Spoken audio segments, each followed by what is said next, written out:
كلمني بعت لي رساله احد زمايلنا المسرح ان هم كويسين، فرديت عليه. فبيسالني سؤال بسيط جدا، بيقول لي ايه رايك في ترشيح علاء حسني مبارك للاسف؟ ده السؤال ده موجود معانا؟ لا ده مش حاجه ثانيه. السؤال دوت جاي.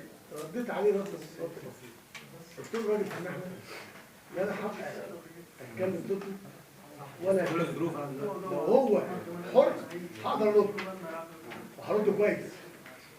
فلو سمحت عارفين من السؤال ده، قال لي ده في ناس كاتبه على الفيسبوك بتقول بتعمل عامله الترشيح ده وبتقول ان هو ده صدر فيه داخل الاسماعيليه.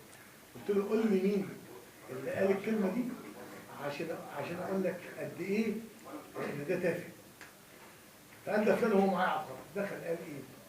عشان كده بقول لك انا دخل قال لي مش عارف هو جاي من المزبله، فبيقول وهو عارف اول واحد بيتربى ازاي، ولو سالته تعرف تتربى ازاي؟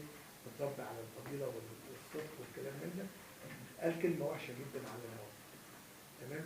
فازاي انا هحاول دول هم سفله ولا بيهموا نسيت ابوه وامه وخالته وعمته، فعشان كده ما بقولش. وعارف قوي ان انا عارف على حق، وكل جمهور الاسماعيليه قوي عارف تقول مؤامره يبقى انت ضعيف، لان تقف ضد المؤامره اقوالك من انك تستسلم وتشتكي وتصرف للناس وتعدل. فانا قدها فهواجب مش هصرخ واقول الحق. القصد ده ما يكونش التواصل الاجتماعي سلاح من اسلحه المواجهه. بص انا عندي الموقع ده ما كتبش كلمه على واحد غلط، رغم ان في ناس شاريه المواقع بتشتم فيها، واخرهم اللي حصل النهارده روحوا شوفوا حرام الرياض هو كاتب عليا ايه؟ النصاب اللي من بس واحد. انت خدت حقك تالت ومتالت؟ بس لسه ليه بقى؟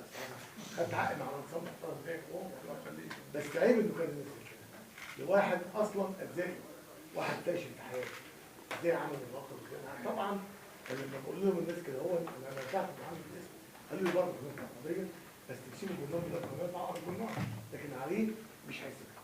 هو حر لكن الاهرام ما ينفعش. لا خلاص. تمام اتفضل. محمد جمال كلية إعلام جامعة الأزهر. اهلا كل ما بتحصل مشكلة في المجلس يقولوا جبهة العثمانيين وجبهة أبو سعود. إيه اللي دفع الأمور لهذا الشكل؟